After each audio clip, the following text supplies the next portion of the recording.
100th anniversary as a borough. One thing that comes to mind when you think of the Bronx is its famous river. News 12 The Bronx reporter Alicia Laventure gives us a look at the transformation it's seen over the last century.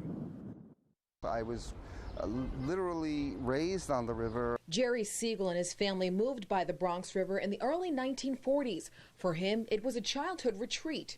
Basically playing baseball or acorn fights or chestnut fights.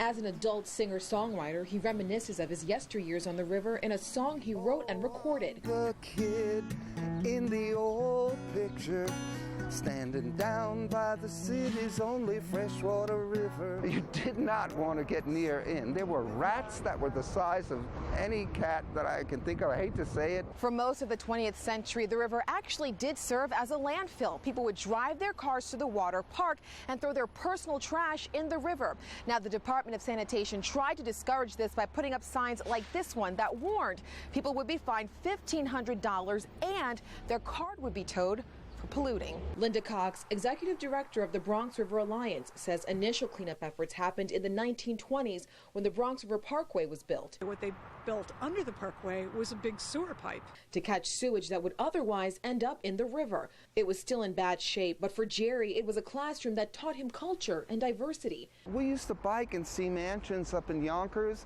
and we used to bike south and go past the Bronx Zoo and see El Barrio and all the people or the gypsies that were living on the side of the river. The same river where literary legend Mark Twain spent his summers at a French inn. There's a place called La Hermitage, right a block from where I grew up. Linda says a Bronx River revival kicked off in the 70s, but fizzled when federal aid dried up in the 80s.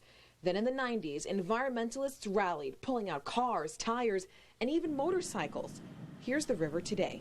2,000 people last year could come out and canoe on this river. It's green, it's lush, there are egrets, there's a beaver. There are two, Jose and Justin Beaver. Signs of progress for a river that at one point could sustain no wildlife. It still has a long way to go, but Linda and Gerry say its potential, like a river, has no boundaries. The last part of the song says, if they made it cleaner and greener in the Bronx, they can make it better anywhere. With my cowboy hat on. From the Bronx River, Alicia Laventure, News 12 The Bronx.